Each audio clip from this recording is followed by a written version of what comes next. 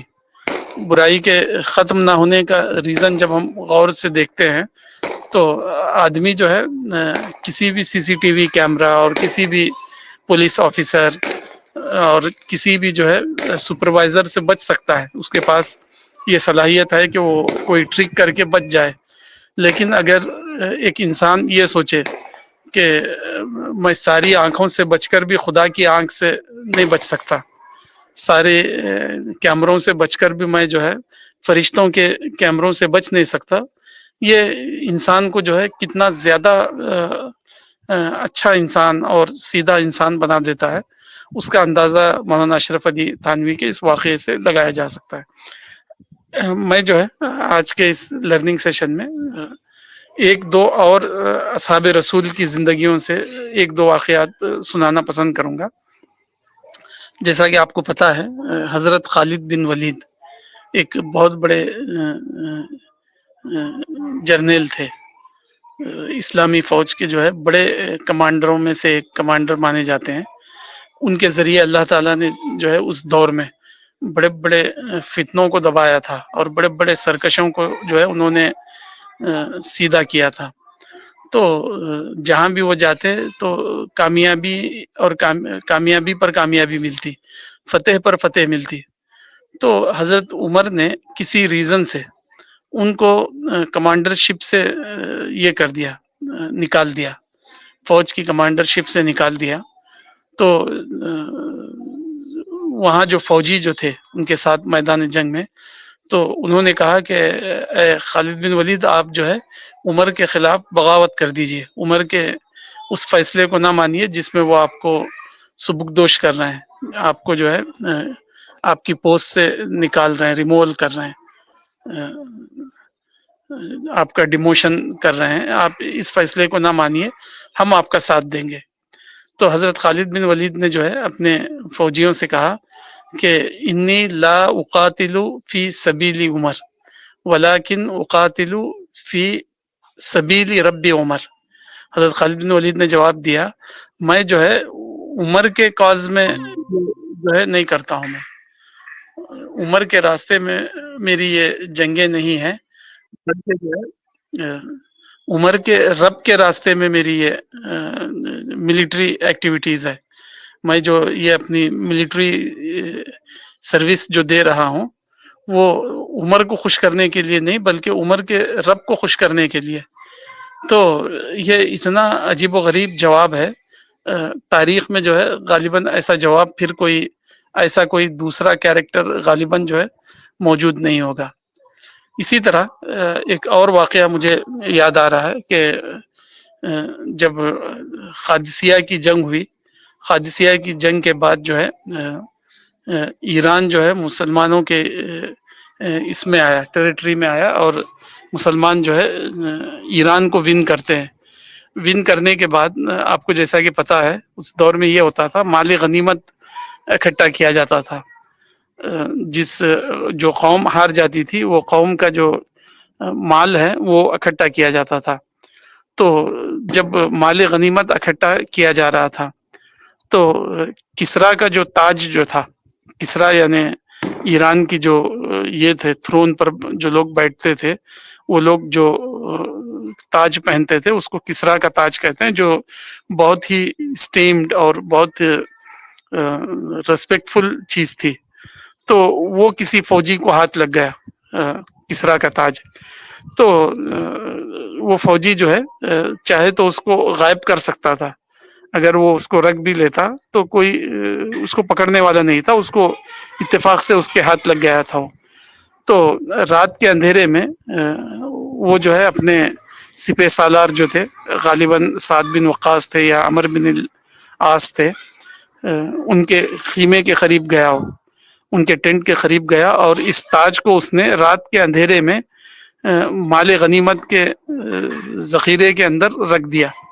رکھ کر وہ جا رہا تھا تو حضرت سعد یا عمر بن العاص جو تھے ان کے جرنیل، ان کے سپہ سالار، انہوں نے پوچھا کہ کون ہے، تمہارا نام کیا ہے؟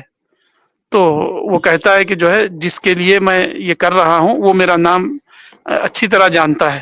یہ کہہ کر وہ اپنا نام بتائے بغیر وہاں سے غائب ہو گیا رات کے اندھیرے میں. تو تاریخ میں آج تک کسی کو پتا نہیں ہے کہ وہ انسان کون تھا جس کو کسرا کا تاج ملا اور اس نے لے جا کر مال غنیمت میں اس کو ڈپازٹ کرا دیا. سپہ سالار نے اس کا نام پوچھا تو اس نے اپنا نام بھی نہیں بتایا. رات کی تاریکی میں اس نے خاموشی سے وہ قیمتی تاج جو قیمتی موتیوں سے جڑا ہوا تھا اس کو رکھ دیا، اور رات کی اندھیرے میں، رات کی تاریکی میں، ڈارکنیس میں ایسا غائب ہوا کہ آج تک تاریخ کو اس کا نام پتا نہیں ہے کہ وہ کون وہ آدمی تھا جس نے کسرا کے تاج کو پایا تھا اور اس کو لے جا کر مال غنیمت میں ڈپازٹ کروا دیا تھا. تو ایسے عجیب و غریب لوگ پائے گئے ہیں جن کو اس بات سے کوئی مطلب نہیں تھا کہ لوگ ہمیں انعام دیں گے یا لوگ ہم سے ناراض ہوں گے. ان کو بس یہی فکر تھی کہ خدا جو ہے ہم سے راضی ہو جائے، خدا کے پاس ہم جو ہے غلط کار نہ ٹھہرائے جائیں، خدا کے فرشتے جو ریکارڈ بنا رہے ہیں اس ریکارڈ میں غلط نہ ٹھہرایا جاؤں. اس سے زیادہ ان کا کوئی دوسرا کنسرن نہیں تھا. اس طرح کے قیمتی مثالیں پوری اسلامی تاریخ میں ابنڈنٹلی پڑی ہوئی ہے، کثرت سے جو ہے موجود ہے. جیسے مثال کے طور پر کہا جاتا ہے کہ ایک مرتبہ ففتھ کیلف، پانچویں خلیفہ عمر بن عبدالعزیز اپنی آفس میں بیٹھے کینڈل جلائے کام کر رہے تھے. اتنے میں جو ہے کچھ ان کے اپنے پرسنل گیسٹ وہاں آ گئے تو انہوں نے جو ہے اس کینڈل کو بجھا دیا اور پھر کوئی دوسری کینڈل جلائی. تو ان لوگوں نے تعجب سے پوچھا کہ اس کینڈل کو بجھا کر اس کینڈل کو جلانے میں کیا فائدہ ہے؟ تو انہوں نے کہا کہ وہ کینڈل جو ہے آفس کی تھی، تو میں جو ہے آفس کی کینڈل سے آفس کا کام ہی کر سکتا ہوں. آپ لوگ جو مجھ سے ملاقات کے لیے آئے ہیں یہ میرا پرسنل کام ہے، تو میں اپنے پرسنل کام کے لیے آفس کی کینڈل جو ہے یوز نہیں کروں گا. تو ایسے عجیب و غریب مثالیں تاریخ کے اندر ہے، جس کی وجہ سے یہ ہوا کہ لوگ جو ہے اسلام کے لیے سرنڈر ہو گئے.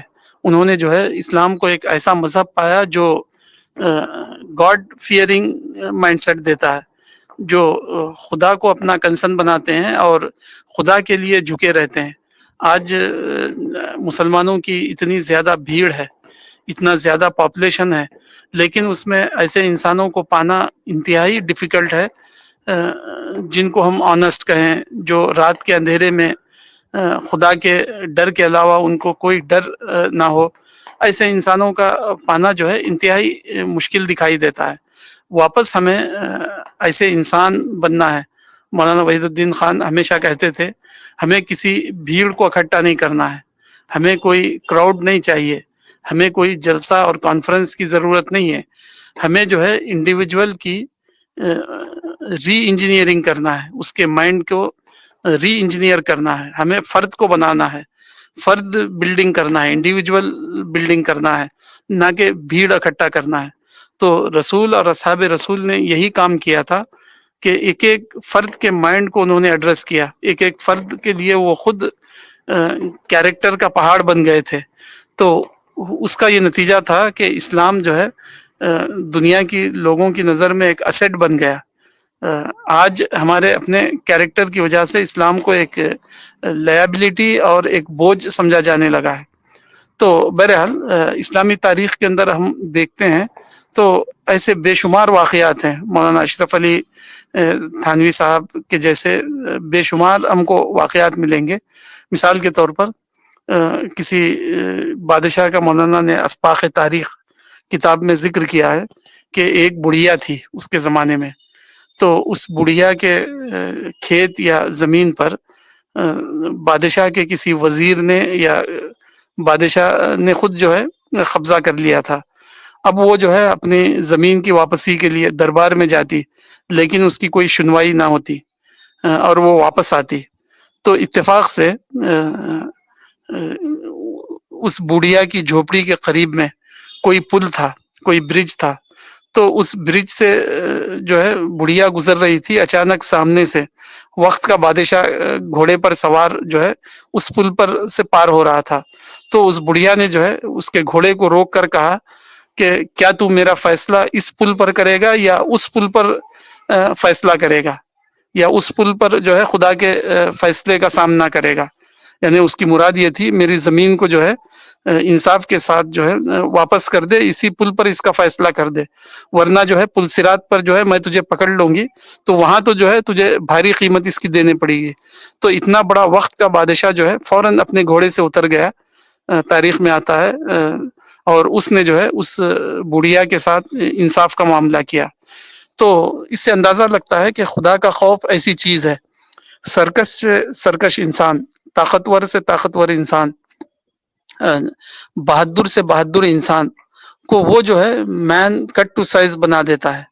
خدا کا خوف ایک ایسی چیز ہے، وہ رات کا اندھیرا ہو یا دن کا اجالا ہو، انسان اگر اس کو صحیح سے پکڑ لے، ہم اس کو اپنی زندگیوں میں صحیح سے اپنا لیں، تو پھر ہمیں کسی سی سی ٹی وی کیمرے کی، کسی سپروائزر کی خوشنودی یا اس کی ناراضگی کی اہمیت نہیں ہوگی. ہمارے پاس ساری اہمیت اس بات کی ہوگی کہ خدا کے فرشتے مجھے کیا لکھیں گے. دیر یا سویر میں جو ہے خدا کے سامنے حاضر کر دیا جاؤں گا. موت کا فرشتہ مجھے جو ہے خدا کے دربار میں حاضر کرنے والا ہے، چاہے وہ جوانی میں مجھے پکڑ کر خدا کے سامنے حاضر کر دے یا میری ادھیڑ عمر میں یا بڑھاپے میں، آخر جو ہے خدا کے سامنے مجھے حاضر ہونا ہی ہے. تو میری یہ سرکشیاں، میری یہ نادانیاں، میرا یہ انجسٹ ایٹیٹیوڈ مجھے کہاں خدا کے سامنے کھڑا کرے گا. تو اس بات کو اگر ہم اچھی طرح سے سوچ لیں، جیسا کہ سورہ نازیات میں بتایا گیا، وَأَمَّا مَنْ خَافَ مَقَامَ رَبِّهِ وَنَهَى النَّفْسَ عَنِ الْهَوَىٰ، رہا وہ شخص جو خدا کے سامنے کھڑے ہونے سے ڈرا، خدا کے سامنے اس کے کیس کو جب پیش کیا جائے گا تو اس وقت سے ڈرا، اور جو ہے خدا سے اس کی زندگی، خدا کو اپنا کنسرن بنا کر وہ زندگی گزارا. فَإِنَّ الْجَنَّةَ هِيَ الْمَأْوَىٰ، تو جنت جو ہے اس کا ریسیڈنس کے طور پر اس کو دی جائے گی. اور جو آدمی اس طرح نہ کرے اور جو ہے اپنی خواہشات کے پیچھے پڑے، اپنے ڈیزائرز کو جو ہے اس نے اپنا خدا بنا لیا، تو اس کو جو ہے خدا جو ہے جہنم کا بھڑکتا ہوا جو ہے آگ کا روم اس کو بک کرے گا، جس سے وہ کبھی جو ہے نکلنے نہیں پائے گا. تو یہ سب باتیں جو قرآن اور حدیث میں بتائی گئی ہے، اور یہی جو ہے وہ مول آئیڈیالوجی ہے جس سے ایک انسان کی آخرت سنورتی ہے، جس سے جو ہے وہ انسان ہر چیز سے بے نیاز ہو کر خدا کے لیے جینا اور خدا کے لیے سچائی پر قائم رہنے والا انسان بنتا ہے. تو واپس ہمیں جو ہے اس مول آئیڈیالوجی کو، اس بیسک ٹیچنگ کو ریوائیو کرنے کی ضرورت ہے. اس کا چرچا کریں، اس کو پڑھیں، اس کو بولیں، بتکلف ہی صحیح اس کو جو ہے اپنائیں، بتکلف ہی صحیح اس کی گفتگو کریں، اور جو ہے بتکلف ہی صحیح اس پر عمل کرنے کی کوشش کریں. تو ہو سکتا ہے کہ جو ہے ہم بھی مولانا اشرف علی تھانوی صاحب کی طرح ہمارے اندر کیریکٹر آئے، ہم جو ہے دنیا کے چھوٹے فائدے کو لے کر جو ہے آخرت کو قربان کرنے سے غالباً جو ہے اس کے بعد جو ہے بچ پائیں گے. اور اصل کامیابی تو جو ہے جیسا کہ قرآن کہتا ہے آخرت کی کامیابی ہے. فمن زحزح عن النار وادخل الجنة فقد فاز فوزا عظیما، جس کو جہنم سے بچا لیا گیا اور جنت میں داخل کر دیا گیا، وہی تو اصل ٹرو سکسیسر ہے، ٹرو سکسیسفل آدمی ہے. تو اس ٹرو سکسیسفلنس کو پانے کے لیے ہمیں جو ہے اپنی آخری کوشش اور اپنے مائنڈ کی جو ہے ری انجینئرنگ کرنے کی ضرورت ہے. اسی کے لیے جو ہے مولانا وحید الدین خان صاحب کا یہ جو مشن ہے CPS مشن، وہ اسی لیے جو ہے ایکٹیو ہے کہ لوگوں کے اندر گاڈ فیئرنگ مینٹیلٹی پیدا ہو، آخرت اورینٹڈ ان کی سوچ بنے، ان کے اندر جو ہے خدا کا گریٹنس پیدا ہو، اپنا گریٹنس جو ہے ان کو زیرو لگے، اور وہ جو ہے انسانوں کی ویل وشنگ، ملک کی تعمیر اور نیشن بلڈنگ کو جو ہے خدا کی رضا اور جو ہے جنت میں جانے کا وہ ذریعہ سمجھے. اپنے کو سٹیزنز کو وہ جو ہے خدا کے وہ بندے جن کو خدا کی رحمتوں کی ضرورت ہے، جن کو خدا کی ہدایت کی اور خدا کے گائیڈنس کی ضرورت ہے، اس اینگل سے وہ دیکھیں، اور جو ہے ملک کی تعمیر، ملک کی کا کنسٹرکشن اور ملک کی ویل وشنگ میں جو ہے خدا کی رضا کو دیکھیں. تو ایسے انسان بنانے کی ضرورت ہے، ایسے بلیورس جو ہے تیار کرنے کی ضرورت ہے ہمیں. تو میں دعا کرتا ہوں کہ جو ہے اللہ تعالیٰ مجھے اور آپ کو آخرت اورینٹڈ تھنکنگ سے نوازے، اور جو ہے آخرت اورینٹڈ تھنکنگ کو اپنا مشن بنانے کی توفیق عطا فرمائے. السلام علیکم.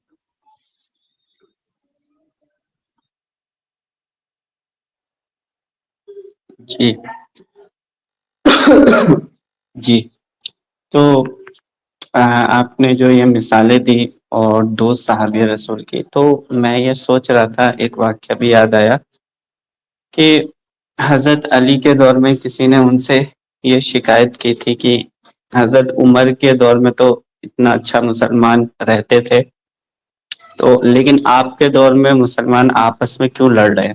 تو حضرت علی نے جواب دیا تھا کہ حضرت عمر جو ہے وہ میرے جیسے لوگوں پہ خلافت کرتے تھے اور میں تمہارے جیسے لوگوں پہ خلافت کرتا ہوں.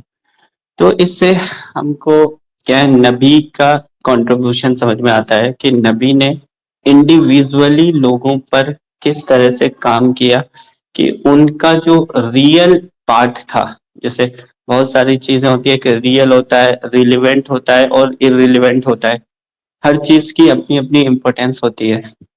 تو انسان جو اصل گریٹ انسان بنتا ہے وہ تب بنتا ہے جب اس کا فوکس ریئل چیز پر ہو، اس ریئل چیز وہ اتنی بڑی ہو جائے، لارجر دین لائف کی طرح لگنے لگ جائے، تو پھر وہ انڈیویژول تیار ہوتے ہیں، اور جو پھر اس طرح کے کریکٹر ڈیولپ ہوتے ہیں کہ ہر انسان اپنے آپ میں ایک قابل انسان ہوتا ہے. تو نبی نے ایسی سوسائٹی تیار کر دی تھی. لیکن بعد میں دھیرے دھیرے پھر کیا ہے ریئل سے ریلیونٹ کی طرف جانے لگے، پھر ریلیونٹ سے اب تو پوری طرح سے ارریلیونٹ چیزوں پہ زیادہ فوکس ہوتا ہے۔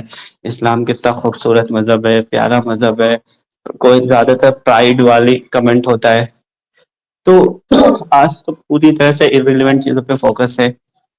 لیکن اس سے میں یہی سمجھتا ہوں کہ ہم کو ریئل پارٹ پہ زیادہ فوکس کرنا چاہیے۔ جیسے کہ وہ ہوتا ہے نا ایک مثال کہ اگر کوئی پیاسا آدمی ہے تو اس کے لیے ریئل پارٹ پانی ہوگا، نہ کہ گلاس، کہ کس گلاس میں دیا جا رہا ہے، حالانکہ گلاس کی بھی امپورٹینس ہے۔ اور اسی طرح ارریلیونٹ ہوگا ٹرے، کہ کس ٹرے میں رکھ کے دیا جا رہا ہے، گول ہے، لکڑی کا ہے، کیا ہے۔ تو امپورٹینٹ تینوں چیز کی ہے، لیکن اصل چیز وہ پانی ہے۔ اسی طرح سے اسلام میں بھی میں سمجھتا ہوں آج کے دور میں لوگوں کی بھیڑ ان چیزوں میں زیادہ ہوتی ہے جو ارریلیونٹ ہوتے ہیں یا پھر ریلیونٹ ہوتے ہیں، جوش جنون کی باتیں، پالیٹکس کی باتیں، لیکن جو ریئل پارٹ والی باتوں میں بہت کم بھیڑ ہوتی ہے، اس لیے اس کی چرچا ہی نہیں کی جاتی، یا پھر عام طور پہ اس کی امپورٹینس بھی دکھائی نہیں دیتی ہے۔ اس کو صرف آج کے دور میں تو صرف ایک ویچارک چیز سمجھی جاتی ہے، جس کو زیادہ امپورٹینس نہیں دی جاتی۔ سننے میں بھی آتا ہے کہ عمل کی زیادہ امپورٹینس ہے، یہ سب باتیں تو ہوتی رہتی ہے، لیکن عمل بھی انسان تبھی کرے گا جب اس کے ذہن تیار ہوگا، اور اس کے عمل میں بھی زیادہ تقوی آئے گا، زیادہ اس میں کوالٹی آئے گی۔ تو ذہن میں سمجھتا ہوں مسلمانوں کا یہ جو ریئل پارٹ سے ذہن ہے وہ بہت کمزور ہو رہا ہے، تو ہم کو اس پہ زیادہ فوکس کرنے کی ضرورت ہے۔ تو بلال یہ بھائی، بات ہے سیف صاحب، یہ جو آپ نے کہا ریئل، پھر اس کے بعد ریلیونٹ، اور پھر اس کے بعد ارریلیونٹ، تو ڈی گریڈیشن یا ڈی جنریشن کیسے ہوتا ہے، اس کی ایک اچھی یہ ہے یہ سب۔ جی جی بلال بھائی۔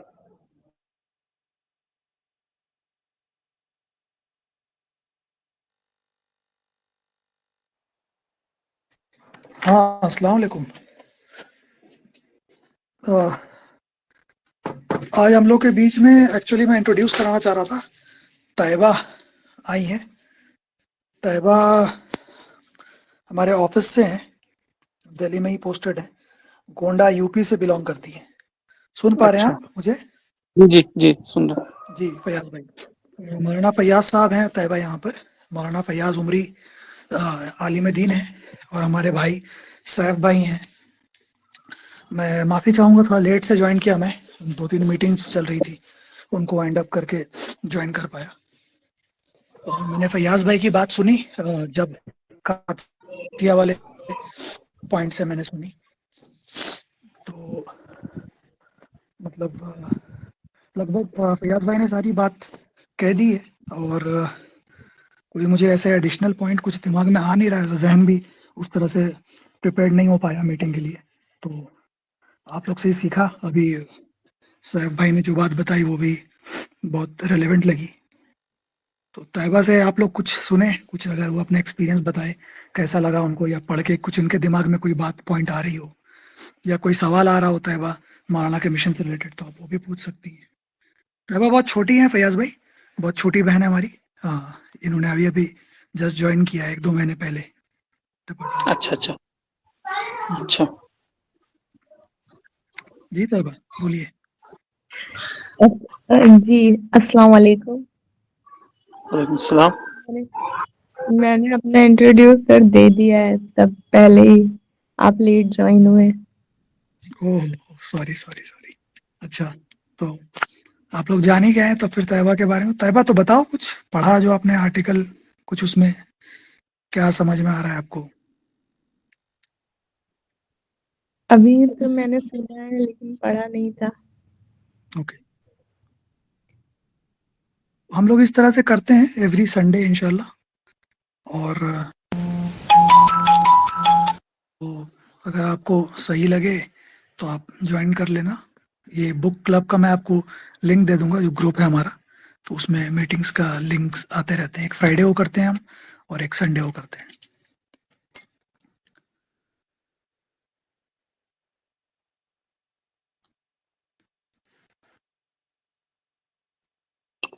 جی میرا ایک سوال تو نہیں ہے، لیکن آج کے حالات کو دیکھتے ہوئے، جیسے کہ آج ہمارے یہاں نیوز میں یا پھر ایسا دیکھتے ہیں، تو ہم کو بھی تھوڑا سا کیا ہے نا، ایسا سوچنے پہ مجبور ہونا پڑتا ہے کہ واٹ ہیپن نیکسٹ، کہ مسلمانوں کا جو نیوز میں دکھتا رہتا ہے کیا کیا ہو رہا ہے.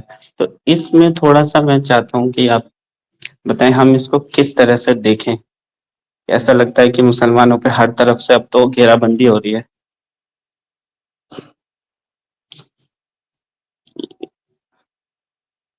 سیف مجھ سے پوچھ رہے ہیں یا بلال بھائی سے؟ جی آپ سے کہ اب تو جیسے کہ مسلمانوں پہ کوئی بھی ٹارگیٹ ہو رہا ہے، تو اب جس سے بھی دوستوں سے بات کر رہے ہیں وہ تو پورا موبائل سے دکھا دیتا ہے، یہ دیکھو یہ وہ شارٹ ویڈیو، یہ ویڈیو، یہ نیوز دیکھو، آپ کیسے بول رہے ہو پازیٹیو رہو جب اتنا سب کچھ ہو رہا ہے. اور آگے کا بھی وہی ہے کہ وہ فورسز اور زیادہ طاقتور ہو رہی ہے. تو اس میں کیا ایٹیٹیوڈ رکھنا چاہیے؟ ہوں اچھا، نہیں اس میں جو ہے نا مولانا کا جو اسٹینڈ ہے وہ بہت ہی مجھے لگتا ہے ریزنیبل اسٹینڈ ہے مولانا کا. مولانا یہ کہتے ہیں you should differentiate between Islams and Muslims. You can you should جج Muslims in the light of Islam. وہ مشہور یہ ہے نا مولانا کا کہ مسلمان کمیونٹی جو بھی کر رہی ہے اس کو آپ اگر وہ غلط کر رہی ہے تو اس کو کیسے آپ یہ کریں گے، جج کریں گے اس کو. وہ تو قرآن کے ذریعے ہی کرنا پڑے گا، چونکہ مسلمان یہ کہتے ہیں کہ ہم لا الہ الا اللہ محمد الرسول اللہ کو مانتے ہیں. تو مسلمان خود جو ہے آپ کو ایک کریٹیریا دے رہے ہیں، ایک ترازو دے رہے ہیں کہ آپ ان کے ایکشن کو، ان کے ورڈ کو جو ہے محمد الرسول اللہ اور جو ہے اللہ کی کتاب کی روشنی میں بولیں. تو ہم تو یہی بولیں گے کہ مسلمان جو ہے جو کچھ بھی کر رہے ہیں وہ خود ایک کریٹیرین دے رہے ہیں ہم کو جانچنے کا، قرآن اور حدیث.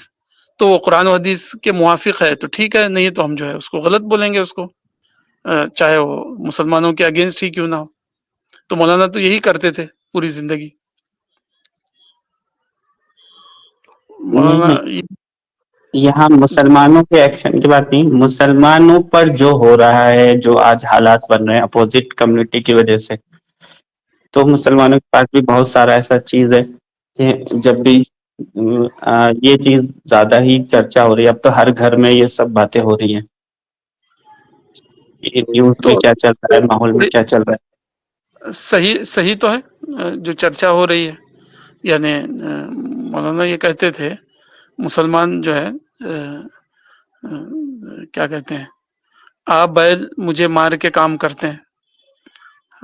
یعنی کہیں بھی یعنی مولانا کا کہنا یہ تھا دنیا کے کسی بھی حصے میں مسلمانوں پر کچھ بھی ظلم نہیں ہو رہا ہے، جو ہو رہا ہے وہ ری ایکشن ہے. یعنی مولانا کہتے تھے کہ آپ مثال دیجئے کہاں ظلم ہو رہا ہے، کہاں غلط ہو رہا ہے مسلمانوں کے ساتھ. مسلمانوں نے غلط کیا تو اس کے ری ایکشن میں لوگ ایکٹیو ہو گئے. تو اگر ایسا ہو رہا ہے تو مسلمانوں کو ہم نصیحت کرنا چاہیے کہ ایسے کام ہی کیوں کرتے ہو جس سے لوگوں کے اندر تمہارے بارے میں جو ہے اینگر اور فیوری پیدا ہو. ہم تو یہی بولیں گے قرآن و حدیث کی روشنی میں. مولانا یہی بولتے رہے اور یہی بولتے بولتے وہ دنیا سے چلے گئے. ہم بھی یہی بولتے رہیں گے مسلمانوں سے. ہمارے پاس ایک بھی ایسی مثال نہیں ہے جس میں ہم یہ کہیں کہ جو ہے مسلمانوں پر ظلم ہوا ہے. مسلمانوں نے ابتدا کی، لوگوں نے جو ہے ری ایکٹ کیا. یہی ہے ہر جگہ معاملہ. مجھے تو جو ہے اس مسئلے میں کوئی ڈاؤٹ نہیں ہے. اگر کوئی ایسی مثال ہے تو بتا سکتے ہیں تو ٹھیک ہے، اس مسئلے میں ہم جو ہے اپنا اسٹینڈ صحیح کر لیں گے، لیکن بالعموم ایسے ہی ہے. جی بگنر ہم بگنر مسلم کمیونٹی ہی ہے کسی بھی مسئلے میں.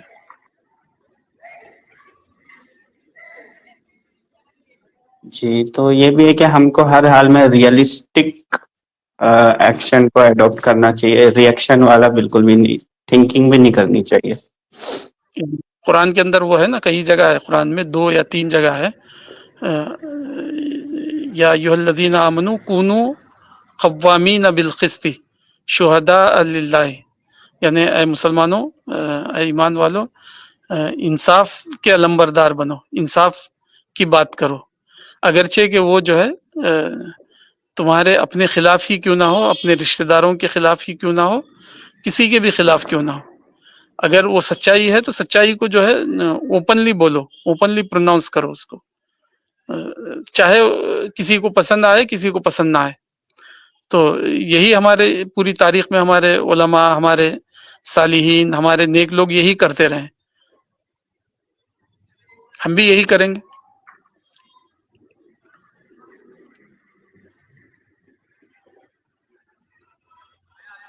جیسے وہ واقعہ ہے، مولانا نے لکھا ہے یہی 80s کے کسی رسالے میں، کاندلہ ایک جگہ ہے نا یو پی میں، یہی میرٹھ وغیرہ کے پاس، دیوبند سے قریب میں.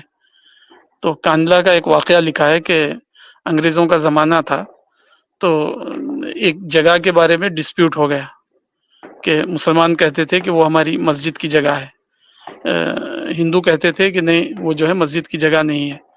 تو انگریز وائسرائے کے پاس یہ کیس گیا. تو انگریز نے جب دونوں کی باتیں سنی تو ہندوؤں سے اس نے یہ کہا کہ تمہارے دعوے کو ثابت کرنے کے لیے تمہارے پاس کوئی ثبوت ہے؟ تو انہوں نے کہا ہاں، ایک ملا جی ہیں، یعنی ایک عالم دین ہے، مولانا ہے، وہی جو ہے ہماری شہادت ہے، ہماری طرف سے گواہی ہے. تو جا کے جو ہے انگریز نے جو ہے وہ مولانا کو بلایا کہ یہاں ہندوؤں اور مسلمانوں کے بیچ میں ایک جگہ کو لے کر جھگڑا ہوا ہے، تو آپ کی گواہی اس میں بہت امپورٹنٹ ہے. تو مولانا نے کہا کہ مولانا کا یہ تھا کہ انگریز جو ہے غاصب ہے، میں انگریزوں کا چہرہ نہیں دیکھنا چاہتا ہوں، میں نہیں آؤں گا انگریز کا چہرہ دیکھنے کے لیے. تو انگریز نے کہلا بھیجا کہ میں جو ہے پردے کے پیچھے رہوں گا، مسئلہ بہت گمبھیر ہے، اس لیے آپ کا آنا ضروری ہے، آپ میرا چہرہ نہ دیکھیں لیکن جو ہے گواہی تو دیں اس مسئلے میں. تو بہرحال وقت طے ہوا، اور ان کا نام تھا شاید مولانا حسین بخش. تو ان کو بلایا گیا، وہ دربار میں آئے، تو ہندو اور مسلمانوں کی بھیڑ دونوں ٹھہری ہوئی ہے اور عدالت لگی ہوئی ہے. تو انگریز نے جو ہے سب لوگوں کے سامنے مولانا حسین بخش، ایسے ہی ان کا کچھ نام تھا، ان سے پوچھا کہ جو ہے مولانا یہ بتائیے کہ جو ہے یہ زمین فی الواقع کس کی ہے، حقیقت میں کس کی ہے؟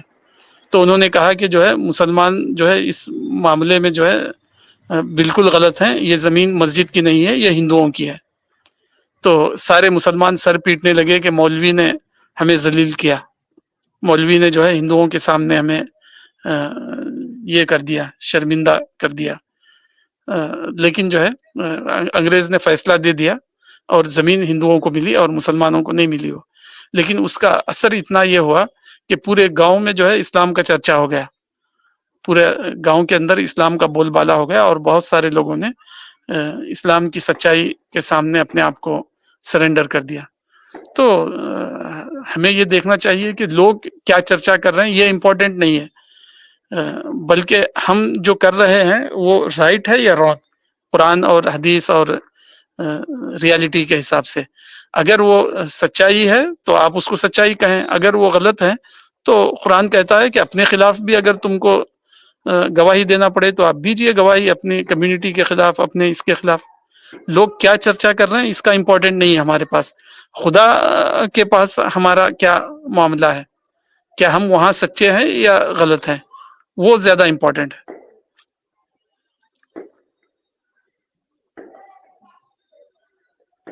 جی سر صاحب.